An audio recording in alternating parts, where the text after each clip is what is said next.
wabarakatuh. Alhamdulillahi nahmaduhu wa nasta'inuhu wa nastaghfiruh wa na'udzu billahi min syururi anfusina wa sayyiati a'malina. May yahdihillahu fala mudilla lahu wa may yudlil fala hadiyalah. Asyhadu an la ilaha illallah wahdahu la syarika lah wa asyhadu anna Muhammadan abduhu wa rasuluhu la nabiyya ba'da. Qala Allah ta'ala fi kitabihil karim, a'udzu billahi minasy syaithanir rajim. Ya ayyuhalladzina amanu taqullaha haqqa tuqatih wa la tamutunna illa wa antum muslimun. Amma ba'd. Bapak dan Ibu jamaah yang dirahmati Allah Subhanahu wa taala, alhamdulillah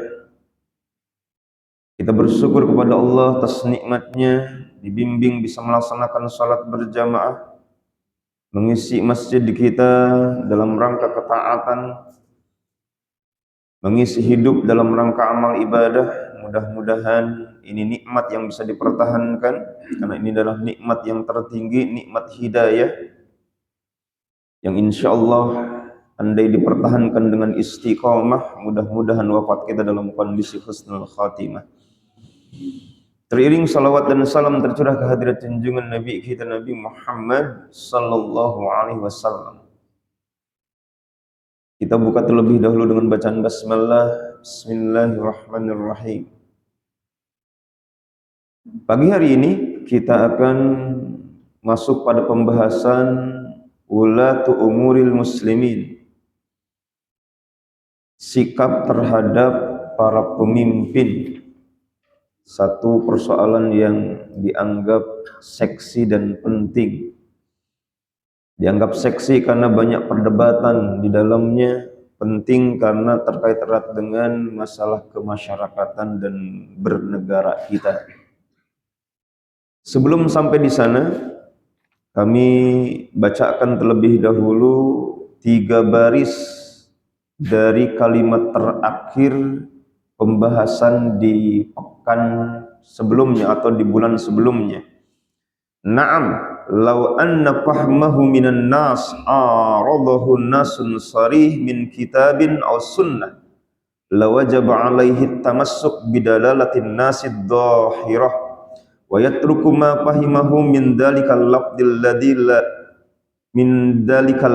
ladzi dalalatuhu laysat nassan sarihan wala dhahiran id law kanat dalalatuhu qat'iyyah lamahtalafa fiha isnan min amatil ummah fadlan anil a'immah.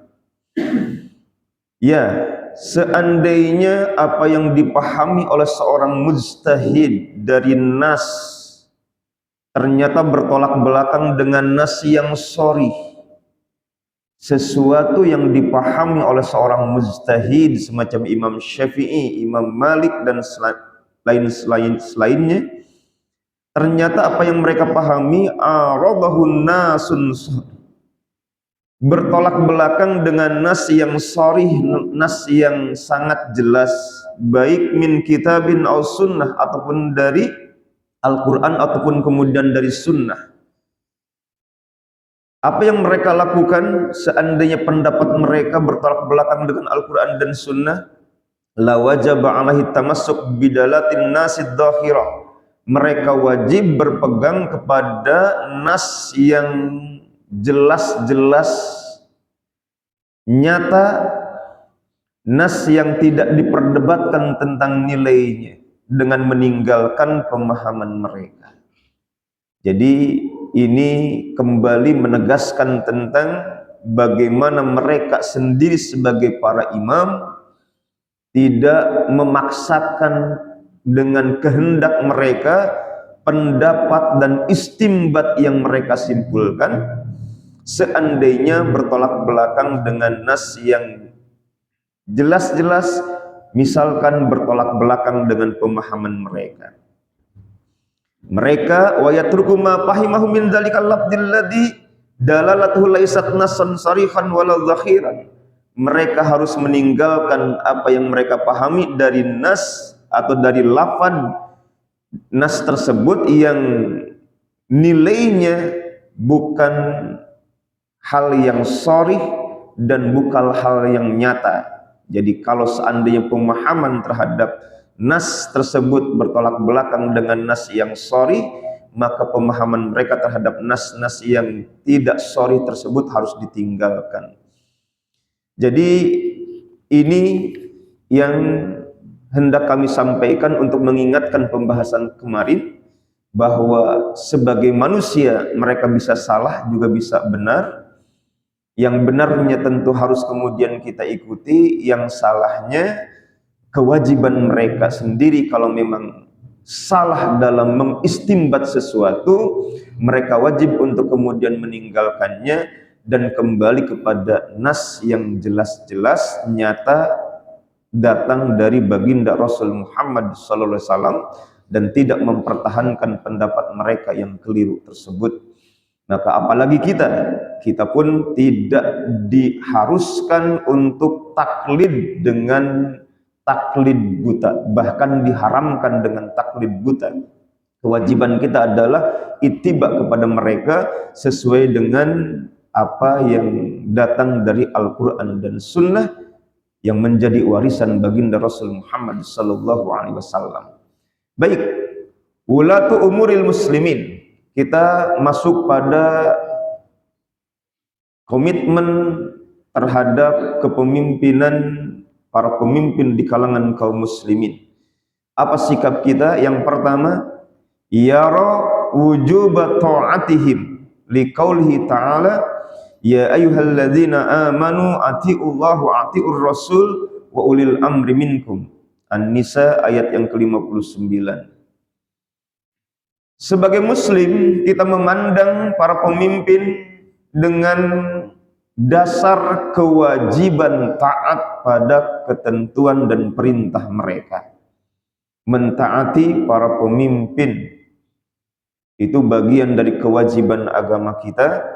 Liqaulihi ta'ala, dasarnya langsung dari Al-Quran, surah An-Nisa ayat yang ke-59. Ya ayyuhalladzina amanu atiullah wa atiur rasul wa ulil amri minkum. Hai orang-orang yang beriman, taatlah kepada Allah, taatlah kepada Rasul, dan taatlah kepada pemimpin di antara kalian. Ini nas sharih, nas yang sangat jelas bahwa bukan cuma kepada Allah dan Rasul kita taat, tetapi kepada para pemimpin di sekitar kita, kita pun harus kemudian mentaatinya. Pemimpin di kalangan kita yang terpilih dengan cara yang benar. Wali qaulir Rasul sallallahu alaihi wasallam, dan Rasul pun memberikan penegas dalam sabda beliau, isma'u wa ati'u, dengar dan taati para pemimpin. Kalimat para pemimpin tentu dalam kurung ya. Isma'u wa ati'u, dengar dan taati para pemimpin. Wa in ta'ammaru alaikum abdun habasyun ka'anna ra'sahu jabibah. Meskipun yang memimpin itu adalah hamba berbangsa Habasyi. Hamba berbangsa Habasyah berarti berkulit hitam. Ka'anna ra'sahu zabibah, di mana rambutnya bagaikan kismis. Maksudnya berarti berambut keriting. Di zaman itu bangsa Habasyah lebih dikenal sebagai, sebagian mereka memang bangsa yang diperbudak, dan kondisi fisik mereka itu berkulit hitam dan kemudian berambut keriting juga menjadi kelompok yang paling marginal di zaman itu. Ini menunjukkan sebuah bentuk implementasi ketaatan, meskipun dipimpin oleh seseorang yang mungkin secara nilai kemasyarakatan marginal, ekonomi mungkin juga du'afa, atau mungkin secara pendidikan tidak seperti yang lain dengan pendidikan yang tinggi.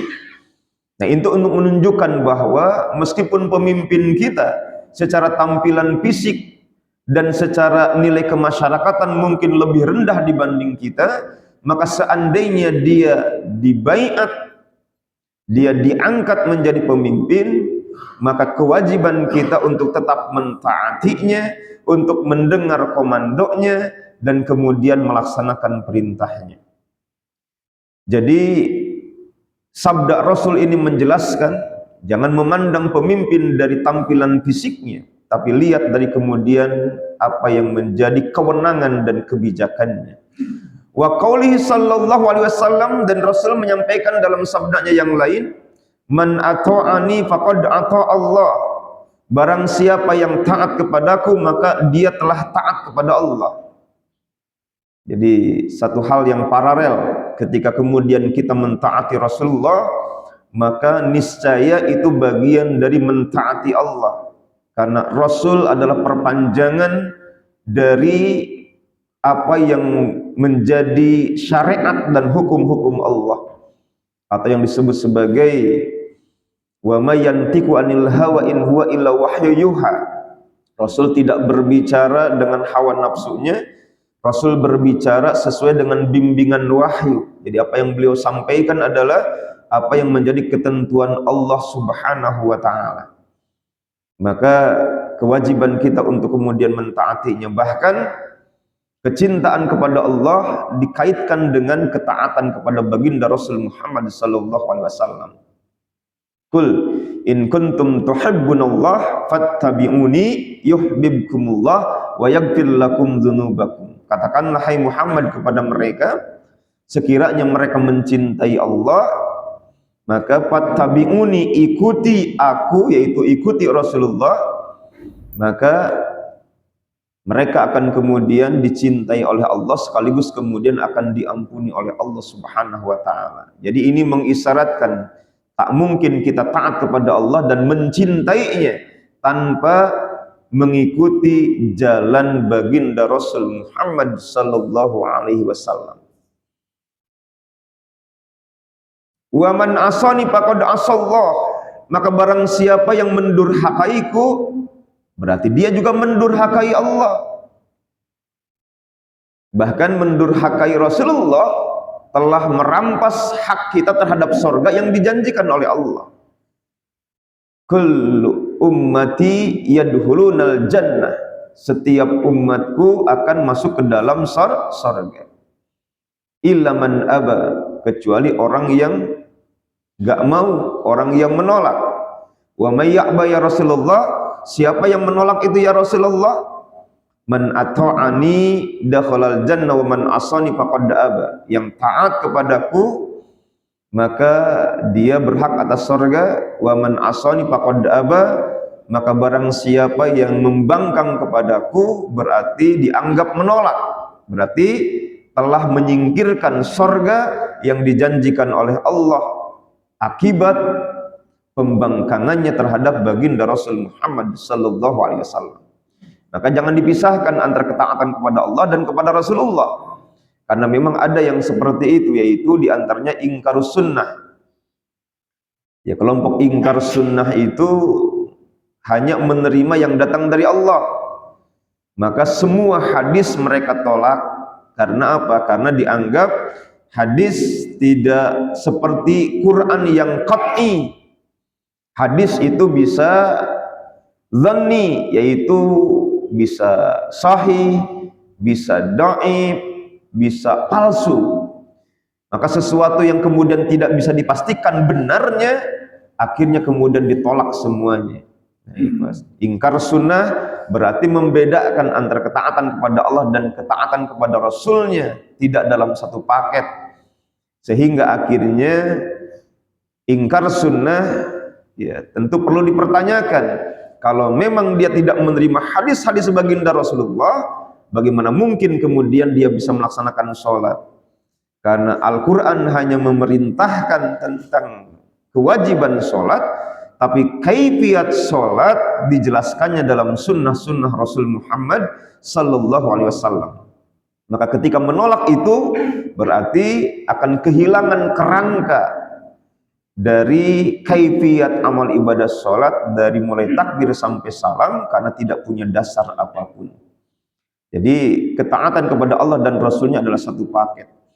Wa man ata'a amiri faqad ata'ani. Maka barang siapa yang taat kepada amirku, yaitu kepala-kepala daerah yang diangkat oleh beliau, faqad ata'ani, maka dia berarti mentaatiku. Wa man asani, maka barang wa man asa amiri, maka barang siapa yang membangkang kepada amirku, faqad asani, maka dia telah membangkangku. Jadi baginda Rasul Muhammad SAW meletakkan jabatan-jabatan kepemimpinan kepada sahabat-sahabatnya. Ada yang dipimpin oleh Amr bin As misalkan di Mesir, ada yang kemudian dikirim oleh Rasul Muawiyah bin Abi Sufyan ke negeri Syam, ada Mu'ad bin Jabal dikirim ke negeri Yaman. Itu adalah amir-amir Rasul Muhammad SAW. Dan mereka menjadi perpanjangan dari kebijakan Rasul Muhammad SAW. Maka barang siapa yang mentaati mereka berarti mentaati Rasulullah, dan barang siapa yang kemudian membangkang mereka berarti membangkang kepada baginda Rasul Muhammad SAW. Nah, kedua hadis tersebut riwayat dari Al-Imam Al-Bukhari. Kalau hadis yang kedua termasuk Imam Muslim, berarti muttafaq alaih, menunjukkan adanya hubungan yang integral antara kedua hadis tersebut dengan ayat Al-Quran. Paralel mereka, Al-Quran dan hadis menyebutkan tentang kewajiban taat kepada para pemimpin di kalangan kita. Lakin, akan tetapi, nah ini batasannya, la yara ta'atahum fi ma'siyatillahi azza wa jalla, tidak mentaati mereka dalam kemaksiatan. Jadi ada batasan, tidak melaksanakan kebijakan mereka yang menjadi kemaksiatan terhadap hukum Allah dan Rasulnya. Kalau kebijakan mereka bertolak belakang dengan Al-Quran dan Sunnah, maka kewajiban tersebut tidak lagi menjadi mutlak. Karena apa? Li'anna ta'atullah muqaddamah ala ta'atihim fi qaulihi ta'ala. Karena ketaatan kepada Allah itu lebih mendahului dibanding ketaatan kepada mereka. Ya, tadi juga sudah disampaikan dalam An-Nisa 59 bahwa ketaatan kepada Allah dan Rasulnya itu mutlak karena menggunakan kalimat atiu di depannya. Sementara kepada ulil amri tidak menggunakan kata-kata atiu, berarti ketaatan kepada ulil amri dilihat dari sejauh mana kebijakan yang mereka sampaikan. Seandainya kebijakan yang bertolak belakang dengan Al-Quran dan Sunnah, maka la yara ta'atahum fi maksiatillah, tidak taat dalam kemaksiatan yang mereka perintahkan. Selain An-Nisa 59, dalam surah Al-Mumtahanah ayat yang ke-12, Allah menyampaikan wala ya'sinaka fi ma'ruf, dan jangan sampai mereka membangkang engkau dalam hal yang ma'ruf. Kalau kita haram membangkang Rasul dalam hal yang ma'ruf, berarti ini yang disebut dengan mafhum mukhalafah. Hal-hal yang kemudian mungkar jangan ditaati. Hal-hal yang mungkar jangan ditaati. Ini yang disebut dengan mafhum mukhalafah dalam kaidah usul fikih. Seandainya kemudian kita tidak membangkang terhadap para pemimpin dalam hal-hal yang ma'ruf, maka berarti tidak boleh secara pemahaman mafhum mukhalafah untuk mentaati mereka dalam hal-hal yang mungkar. Itu surah Al-Mumtahanah ayat yang ke-12 ya.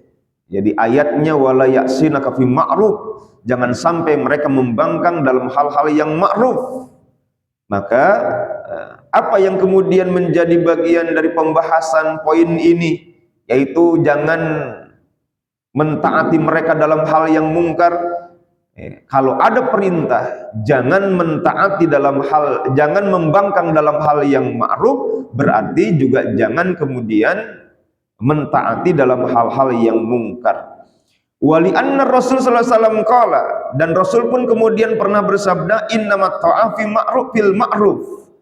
Sesungguhnya ketaatan itu, innama itu lafdu hasrin. Lafdu hasrin itu berarti lapan pembatas.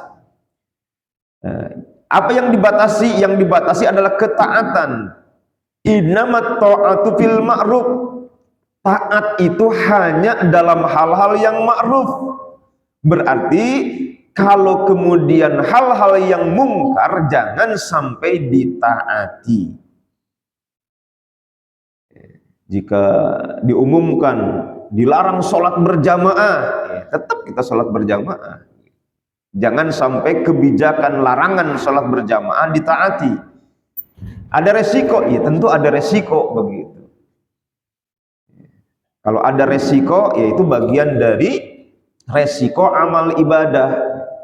Maka jangan sampai kemudian mentaati sesuatu yang datang dari kebijakan yang mungkar, karena innamat ta'afil ma'ruf, ketaatan itu dalam hal-hal yang ma'ruf. Wa qala aidan, Rasul bersabda, la ta'ata li makhlukin fi ma'siyatil khaliq. Tidak ada ketaatan kepada makhluk dalam kerangka maksiat membangkang kepada al-khaliq, Allah Subhanahu wa ta'ala. Innamat ta'ah tadi hadis riwayat dari Al-Imam Al-Bukhari juga.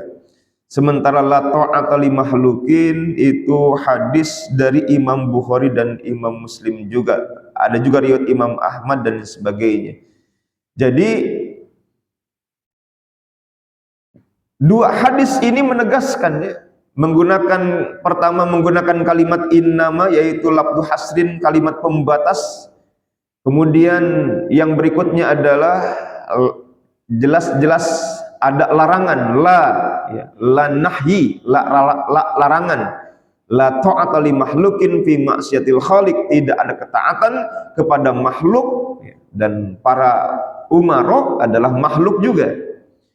Ya, kullu ma siwallah fahuwa makhluk, semua yang di luar Allah disebut dengan makhluk, berarti para pemimpin bagian dari makhluk. Maka tidak ada ketaatan kepada makhluk dalam kerangka bermaksiat kepada Al-Khaliq, Allah Subhanahu wa ta'ala. Dan kemudian dalam riwayat Imam Ahmad, la ta'ata fi maksiatillah. Nah, ini jelas, ya. Kalau ayatnya kan la ya'sinaka fi ma'ruf, jangan sampai membangkang dalam hal yang ma'ruf. Kalau ini jelas langsung pada kemaksiatan, yaitu la ta'ata fi maksiatillah, tidak ada ketaatan dalam kemaksiatan kepada Allah atau dalam pembangkangan kepada Allah. Wa qala aidan sallallahu alaihi wasallam, dan Rasul juga bersabda dalam hadis yang lain, as-sam'u wa ta'ah, kewajiban mendengar dan taat kepada para pemimpin, ala mar'il muslim, kepada setiap muslim di antara kita, fima ahabba wa kariha, baik dalam hal yang dia suka atau tidak, malam yu'mar bimaksiatin, sepanjang tidak memerintahkan kepada kemaksiatan. Fa idza umira bimaksiatin, apabila ada kebijakan yang bermaksiat kepada Allah, fala sam'a wala ta'ah, maka tidak ada mendengar dan taat. Jadi as-sam'u wa ta'ah alal mar'il muslim itu sama dengan kalimat ya ayyuhalladzina amanu atiullah wa atiur rasul ulil amri minkum. Mendengar dan taat itu wajib bagi setiap muslim, alal mar'il muslim, wajib atas setiap muslim terhadap para pemimpin. Fima ahabba wa kariha, mau suka ataupun tidak. Jadi ibarat kata, walaupun kebijakannya tidak happy buat kita, kita mendengar dan kemudian mentaati mereka. Walaupun kemudian tidak happy, sepanjang tidak yu'mar bimaksiatin. Jadi kalau sekedar kita tidak happy dengan kebijakannya, ya, berarti belum sampai pada hal yang diharamkan, belum sampai pada hal yang membuat mereka mengambil kebijakan yang mengharamkan sesuatu yang dihalalkan oleh Allah.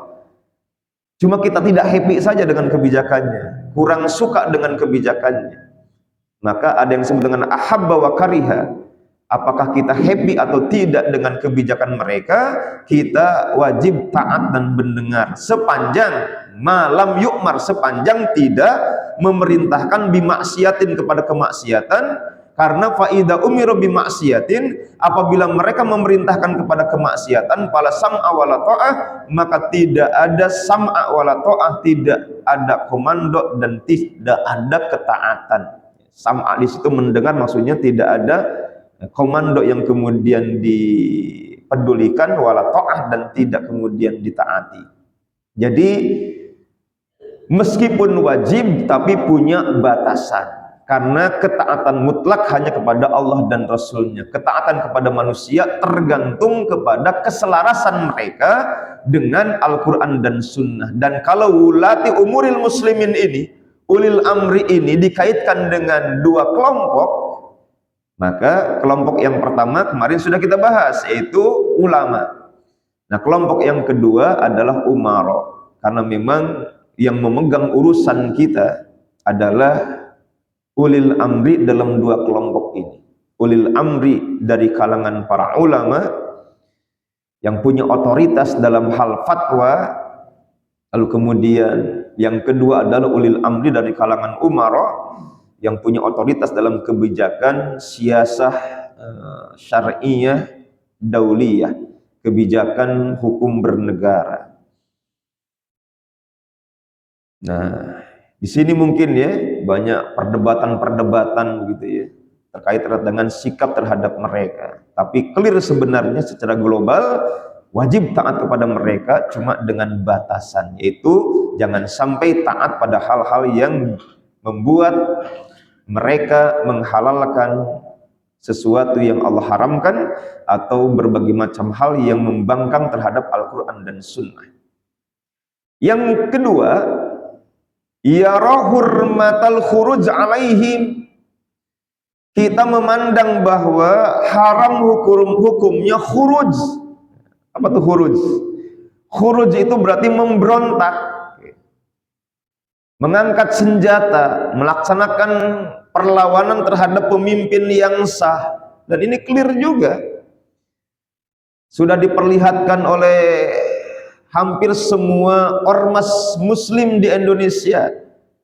Mereka melakukan kritik dalam hal-hal tertentu kepada pemerintah, tidak otomatis kemudian mentaati begitu saja kebijakan pemerintah.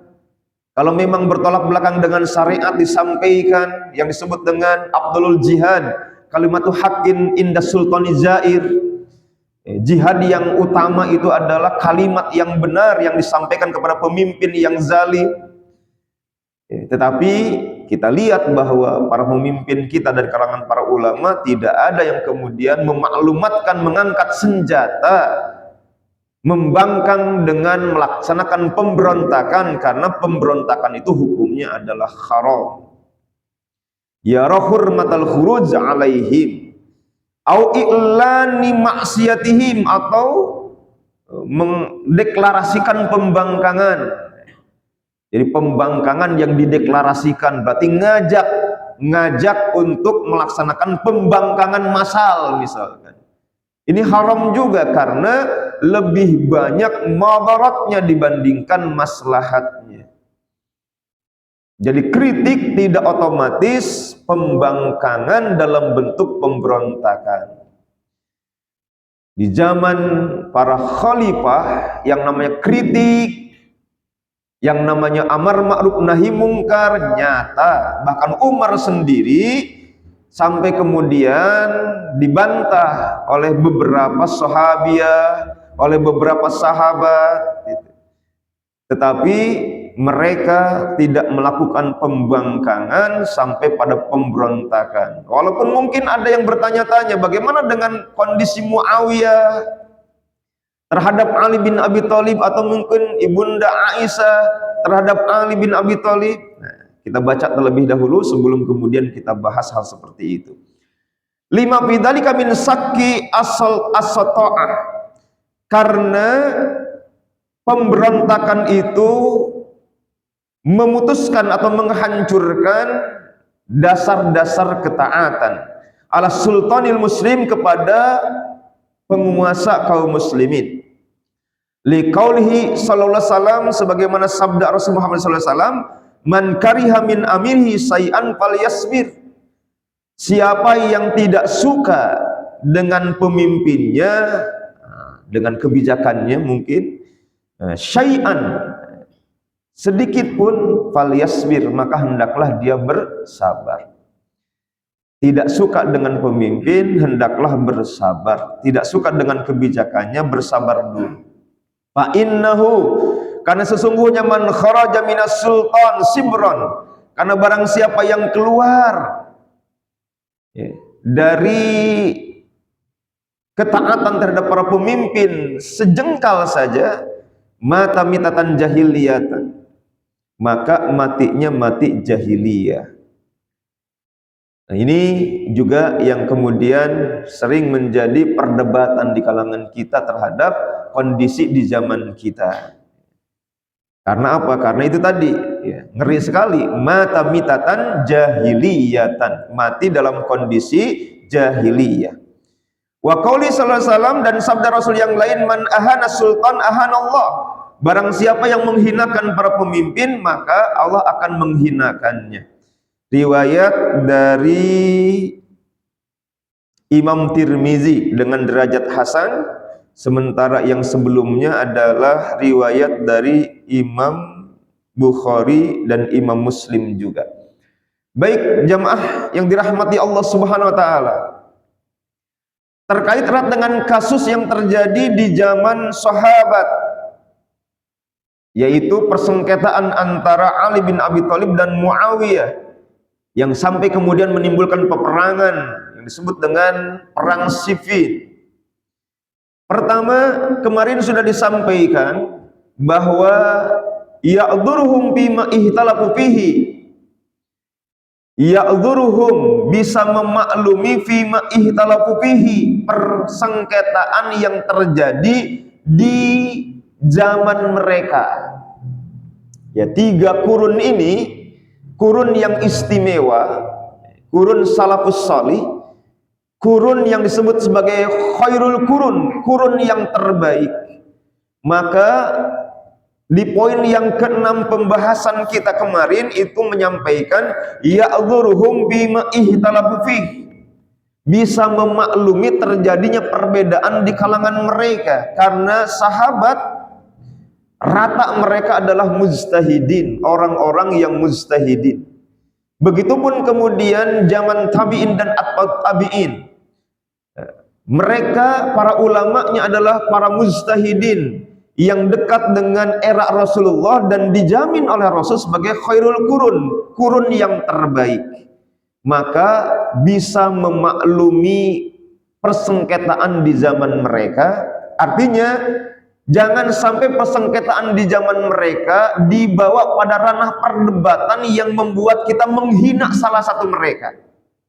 Karena ada di zaman kita tidak suka dengan kebijakan Ali bin Abi Thalib dan sikap beliau di zaman itu, ada orang di zaman kita benci kepada Ali bin Abi Thalib. Tapi tidak sedikit juga yang kemudian tidak suka dengan yang dilakukan oleh Muawiyah bin Abi Sufyan, lalu kemudian mencela Muawiyah bin Abi Sufyan di zaman kita. Mereka berdua sahabat Rasulullah. Mencela mereka berdua adalah merupakan pelanggaran terhadap ketentuan Rasulullah. La tasubbu ashabi, jangan engkau celak sahabat-sahabatku. Meskipun pernah kami terangkan dulu, ini terkait erat dengan as-sabiqunal awwalun, karena ini adalah persengketaan antara Khalid bin Walid ketika beliau mencela salah seorang sahabat. Maka disampaikan oleh Rasulullah kepada Khalid bin Walid, la tasubbu ashabi, Jangan engkau kemudian mencela sahabatku. Nah, di zaman kita ini berlaku umum, termasuk Khalid bin Walid. Jangan sampai kemudian kita cela. Hatta kemudian ashabut tulaqa, orang-orang yang kemudian masuk Islam di Fathu Makkah, semacam Abu Sufyan dan putranya Muawiyah bin Abi Sufyan. Mereka adalah sahabat. Bahkan sahabat yang paling sahabat yang paling rendah di kalangan sahabat Nabi itu yang tidak akan bisa kemuliaannya dilampaui oleh kalangan tabi'in sekalipun. Jadi kibarut tabi'in misalkan, kibarut tabi'in itu berarti seniornya para tabi'in, dengan kemuliaan mereka jika kemudian dibandingkan dengan sahabat yang paling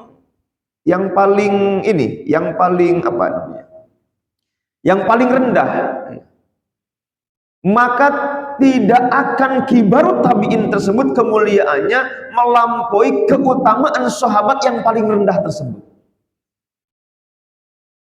Berarti meskipun ashabut tulaqa Rasul menyebutnya, tapi jangan sampai kemudian kita menilainya dengan pandangan yang mengakibatkan kita seperti sedang meremehkan mereka. Mereka adalah para sahabat. Maka ya'dhuruhum fima ihtalafu fih. Kita bisa memaklumi apa yang menjadi perselisihan di kalangan mereka, dalam artian tidak didiskusikan yang membuat kita mencela salah satu di kalangan mereka. Itu yang pertama. Kemudian yang kedua, para ulama semacam Al-Hasan Al-Basri ketika menilai perselisihan mereka tidak memandang perselisihan mereka dalam hal khuruj seperti yang disampaikan dalam poin ini. Jadi Muawiyah itu tidak dalam pengertian khuruj, ya, hurmatal khuruj alaihim, tidak dalam khuruj yang diharamkan dalam poin ini. Kenapa? Karena ulama semacam Al-Hasan Al-Basri memandang perbedaan mereka dalam istilah ijtihadi.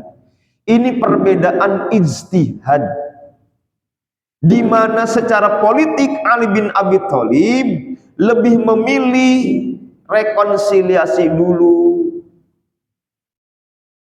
sementara Muawiyah adili dulu para pembunuh Utsman. Adili para pembunuh Utsman, ijtihad beliau. Sebelum para pembunuh Utsman kemudian diadili, maka sulit untuk rekonsiliasi. Sementara Ali bin Abi Thalib memandang rekonsiliasi dulu karena politik sedang kacau. Nanti kalau sudah tenang, maka kita seret para pembunuh Utsman ke pengadilan. Ijtihad yang berbeda ini yang kemudian menimbulkan persengketaan. Jadi para ulama dari kalangan tabi'in terutama tidak memandang persengketaan mereka sebagai bagian dari khuruj yang disampaikan dalam poin ini, tetapi bagian dari perbedaan ijtihad. Dan memang para ulama menilai ijtihad Muawiyah salah, ijtihad Ali benar. Kenapa? Karena Muawiyah sendiri dan pasukannya sudah disampaikan oleh Rasulullah SAW terkait dengan terbunuhnya Ammar bin Yasir. Ammar bin Yasir itu diramalkan, diprediksi oleh Rasulullah SAW, taqtuluka fi'ah bagiyah, engkau akan dibunuh oleh kelompok pembangkang.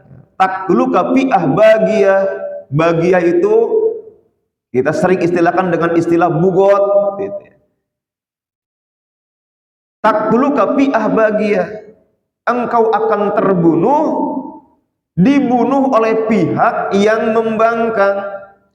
Dan ketika terjadi peperangan Siffin, ternyata disitulah terbunuhnya Ammar bin Yasir. Dan Ammar bin Yasir berada dalam barisan Ali bin Abi Thalib. Berarti ketika Ammar bin Yasir terbunuh oleh pasukan Muawiyah bin Abi Sufyan, menunjukkan betapa jika ini perbedaan dalam masalah ijtihad, meski ijtihadnya meruncing pada peperangan, tetapi ya, ijtihad ini tidak sampai kemudian pada kalimat bagiyah, dan jelas bahwa secara ijtihad memang Muawiyah salah dalam berijtihad. Nah, kalau ijtihad salah kan apa kata Rasul Muhammad SAW, Pak? Idza ijtahadal hakim fa asaba falahu azran. Kalau benar dapat pahala 2, kalau salah dapat pahala 1. Tapi kan bagiyah, bugot, direkam oleh Al-Quran surah Al-Hujurat ya, wa in ta'ifatani minal mu'minina iqtatalu fa aslihu bainahuma. Ini ayat merekam kejadian-kejadian yang mungkin akan datang. Salah satunya adalah kejadian di perang Siffin dan perang Jamal. Wa in ta'ifatani minal mu'minin. Kalimat minal mu'minin kata para ulama menunjukkan bahwa meskipun kemudian mereka dua kelompok yang berperang, tetapi mereka minal mu'minin. Jadi fa imbagat ihdahuma itu bugot di situ, ya, bagiyah di situ tidak sampai bugot dalam perspektif pemberontakan seperti dalam poin ini. Jadi memang kalimat hadisnya bagiyah, bugot, ya. Tetapi Quran sendiri menyatakan wa in ta'ifatani minal mu'minina iqtatalu fa aslihu bainahuma. Dan ini jelas, tidak ada yang meragukan pasukan Ali minal mu'minin dan pasukan Muawiyah minal mu'minin. Maka ada sebagian sahabat yang kemudian abstain. Di antaranya Abdullah bin Umar.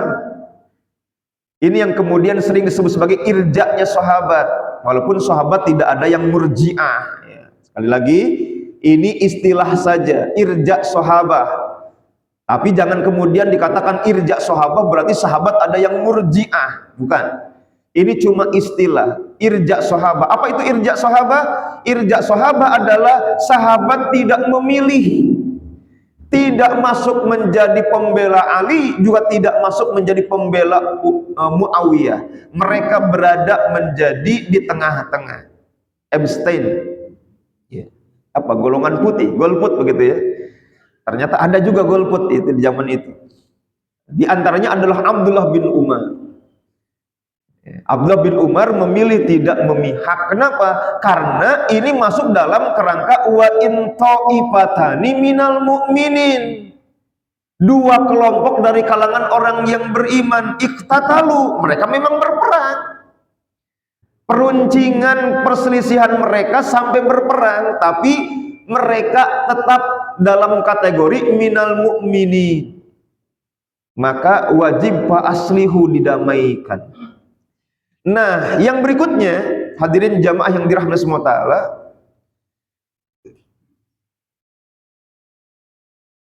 Muawiyah pun sebenarnya sudah dinasehati Pak, oleh sebagian sahabat, sebagaimana kemudian Aisyah sudah dinasehati oleh sebagian sahabat. Ya cuma itu tadi ya. Keduanya punya ijtihad yang akhirnya terrealisasikan dalam sejarah. Aisyah dinasehati salah satunya oleh Abdullah bin Abbas agar jangan sampai berangkat. Sudahlah, biarkan Ali bekerja dulu, jangan sampai kemudian berangkat.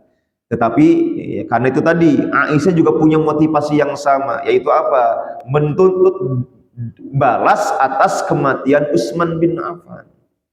Dan yang sering kemudian kita tidak memandang dalam perspektif sejarah, sesungguhnya peristiwa Aisyah dengan perang Jamalnya hampir tidak terjadi, Pak. Kedua kelompok sudah bersepakat islah tanpa adanya kontak senjata. Cuma masalahnya penyebar kabar bohong, hoax, dan orang-orang yang mengambil keuntungan di air keruh, para provokator itu kemudian tidak senang dengan islah ini. Maka akhirnya kemudian dibikin yang disebut dengan api fitnah.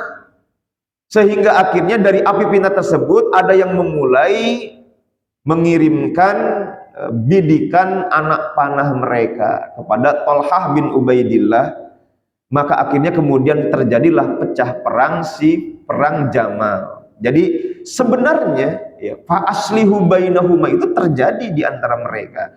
Cuma kadung adanya provokator dan api fitnah yang tidak menghendaki perdamaian. Karena apa? Karena kalau sampai terjadi perdamaian, pembunuh Utsman bakal dibawa ke pengadilan.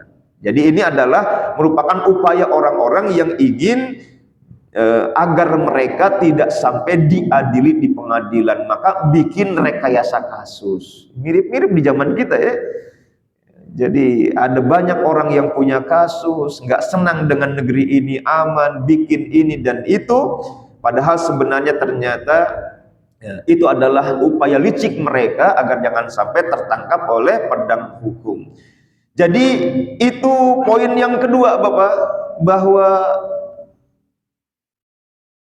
kasus-kasus antara Aisyah dengan Ali, atau kemudian kasus Ali dengan Muawiyah, itu tidak bisa menjadi dalil bolehnya membangkang dan memberontak kepada pemimpin dengan mengangkat senjata. Ada yang kemudian mendalili, gimana kasus Saudi dengan Turki? Bukankah Saudi juga bisa dianggap memberontak? Karena apa? Karena daulat Saudi itu, Najd itu awalnya adalah daulat Utsmaniyah, yaitu kekhalifahan Turki Utsmaniyah. Bapak dan hadirin, perpolitikan di zaman itu juga harus kemudian kita lihat sebagai gambaran menilai kasus tersebut. Daulah Utsmaniyah di zaman ketika Saudi mulai berdiri itu beda, Pak. Maksudnya apa?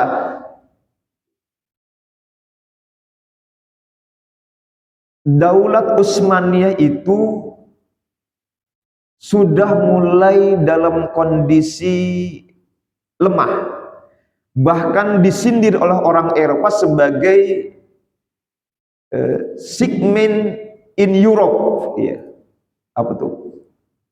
Orang sakit di Eropa. Dan ternyata beberapa wilayah yang sudah terlalu jauh sehingga dominasi Utsmaniyah kurang, wilayah yang otonom sehingga kemudian mereka sebenarnya punya pemerintahan yang lebih spesifik, itu juga sudah banyak yang kemudian punya pemerintahan sendiri, sehingga kondisi Saudi ini sebenarnya bisa jadi pertama menyelamatkan kondisi di mana daulat Utsmaniyah tidak punya kuasa penuh, agar jangan sampai kemudian terjadi kekosongan kekuasaan, sehingga akhirnya mereka menjadikan negeri mereka otonom dengan misalkan memerdekakan, keluar dari Turki Utsmaniyah. Itu yang pertama. Karena yang seperti itu terjadi di wilayah-wilayah yang lain. Ya, Indonesia pun kan beberapa wilayahnya punya baiat terhadap Turki Utsmaniyah, tapi punya otonomi sendiri. Di mana misalkan Aceh mengirimkan yang disebut dengan perwaliannya kepada Turki Utsmani, tetapi punya daulat sendiri. Ya mungkin seperti itu kondisinya. Kemudian yang kedua, bahwa imperialisme dari dunia barat juga sedang tumbuh, Pak. Sehingga kalau kemudian tidak ada kekuasaan yang bisa mengendalikan di beberapa tempat yang sudah kehilangan daulat Turki Utsmani karena terlalu jauh, terlalu luasnya dan lemahnya Turki Utsmani, maka secara otomatis bisa kemudian kita maklumi kalau ada upaya untuk menyelamatkan agar jangan sampai ketika daulat Utsmani runtuh, mereka pun kemudian akhirnya menjadi jarahan dari orang-orang imperialis. Jadi seperti itu, ada sesuatu yang agak sedikit berbeda lah antara kondisi-kondisi yang disampaikan dalam kitab ini dengan peristiwa-peristiwa yang pernah terjadi. Baik, masih ada 2 lagi, tetapi waktu sudah tidak memungkinkan. Ada yang sudah tunjuk jari, silakan Pak, kalau ada yang hendak dipertanyakan. Ya, itu yang di belakang dulu Pak, yang sudah tunjuk jari.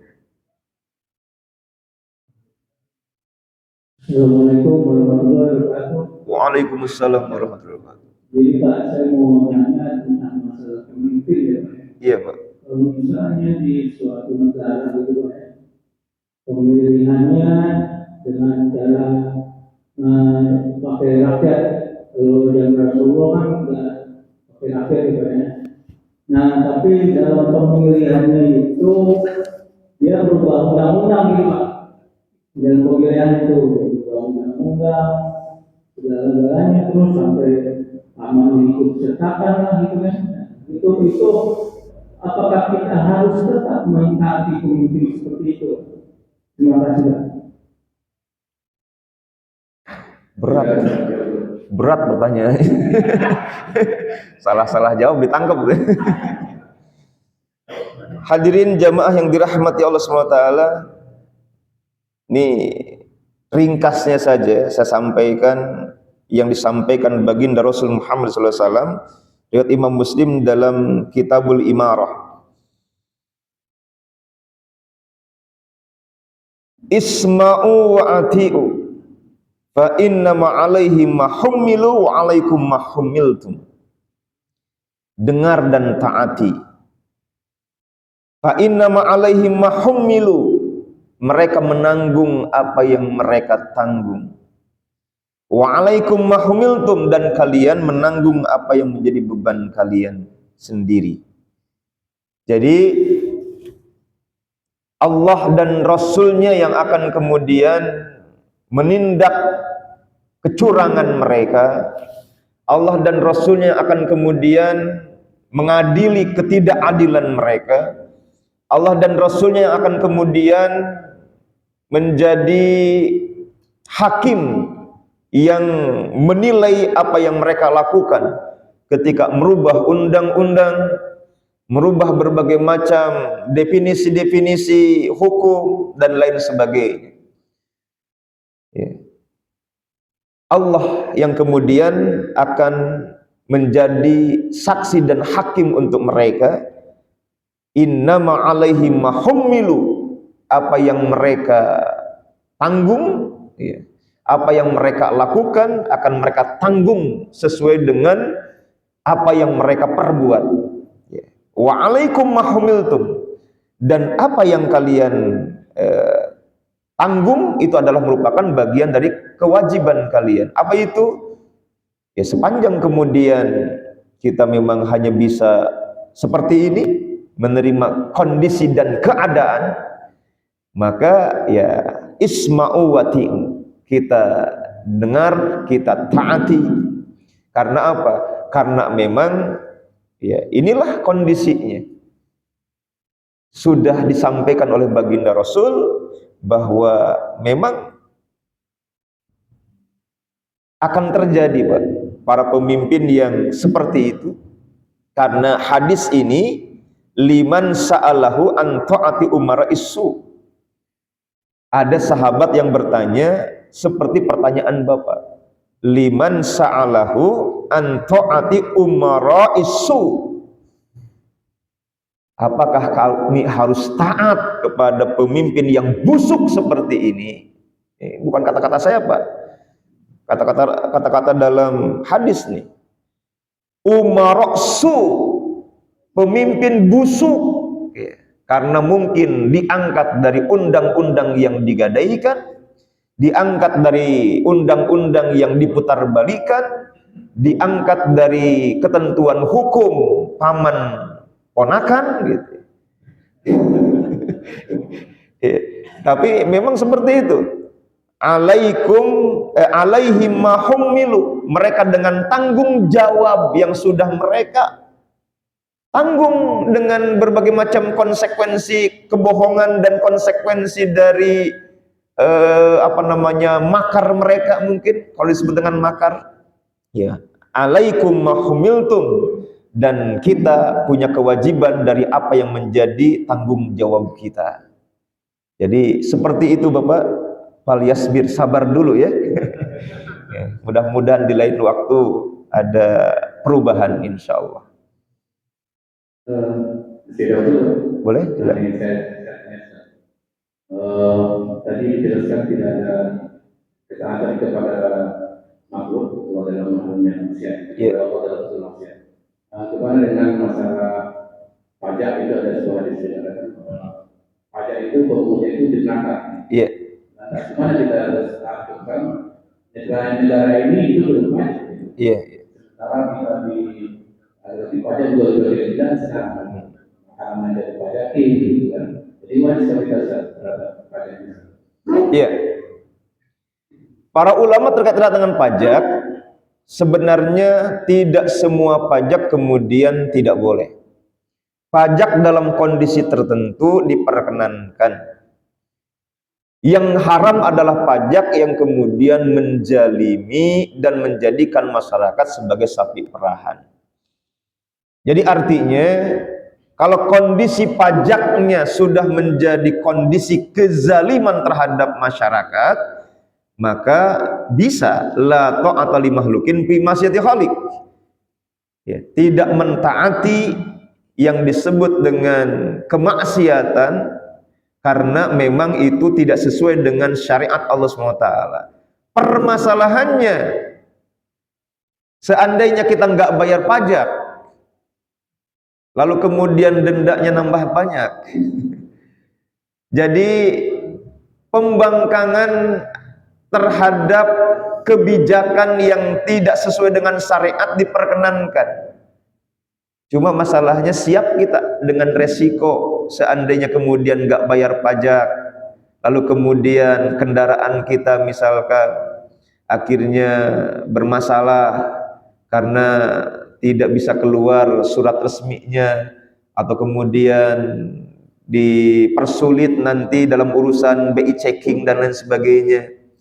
Jadi kalau ketidaktaatannya diperkenankan dengan ketentuan bahwa kalau pajaknya memang bagian dari hal yang mencekik masyarakat, karena pajak dalam ukuran tertentu yang diperkenankan, maka itu sebenarnya para ulama tidak mengharamkan total. Karena apa? Karena memang negara punya kewenangan dalam fiskal, dalam masalah keuangan, dan salah satunya adalah dunia perpajakan. Jadi pajak yang dimaksud di dalam ayat, dalam hadis yaitu Sahihul Maqs tersebut, itu adalah pajak yang memang menjalimi masyarakat. Jadi kalau misalkan secara umum, ya berarti diklasifikasi pajak apa yang sebenarnya pemerintah boleh untuk kemudian memungutnya dari masyarakat kita. Nah, sebenarnya kalau di negeri yang lain ada solusi, Pak. Misalkan Malaysia sudah menempatkan solusi. Kalau tidak salah di Indonesia juga katanya sudah hampir ke arah sana. Bahwa seandainya kita punya bukti membayar zakat kepada lembaga zakat yang sudah sudah diakui oleh negara, lalu kemudian bukti membayar zakat tersebut itu dilengkapi pada saat kemudian kita menolak membayar pajak, maka secara otomatis pajak kita akan dikurangi atau bahkan kemudian dihapuskan. Saya pernah mendengar bahwa di Indonesia pun berlaku hal yang sama. Kalau di Malaysia berlaku, ketika zakat dibayarkan, bukti zakat tersebut kemudian dilampirkan, maka secara otomatis pajak itu gugur. Karena apa? Karena kewajiban itu sudah diwakili oleh zakat. Nah, kita berharap mudah-mudahan negeri kita mengadopsi hal yang sama, bahwa pajak dalam hal tertentu berlaku. Itu apa? Untuk industri misalkan. Karena industri kalau nggak dipajaki, ya mereka juga sewenang-wenang, Pak. Kemudian yang kedua, ya, non-muslim, kan, yang disebut dengan pajak itu di zaman Rasul adalah buat non-muslim. Nah, untuk muslim siasatnya adalah dengan zakat. Jadi kembali kepada pertanyaan, tidak mentaati ketentuan seperti itu sah-sah saja kalau dalam kacamata syariat. Cuma dalam undang-undang negara yang sedang berlaku tentu ada resiko, Pak.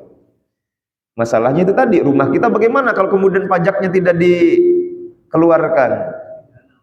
Bisa pidana ya. Ya. Bisa nggak kita nerima konsekuensi itu? Karena apa? Karena memang itu tadi, kalau disebut dengan ketidaktaatannya sah-sah saja. Cuma kan negara tidak memandang itu. Karena apa? Karena negara kita, ya mohon maaf, masih sekuler. Demikian, Pak. Ya, baik, mudah-mudahan bermanfaat. Yang benar datang dari Allah, yang salah datang dari kami pribadi. Kalau tidak puas, ya namanya kajian ya, pemikiran, ya belum tentu memuaskan setiap orang. Subhanakallahumma bihamdika asyhadu an la ilaha illa anta astaghfiruka wa atubu ilaik. Alhamdulillahirabbil alamin. Assalamualaikum warahmatullahi wabarakatuh.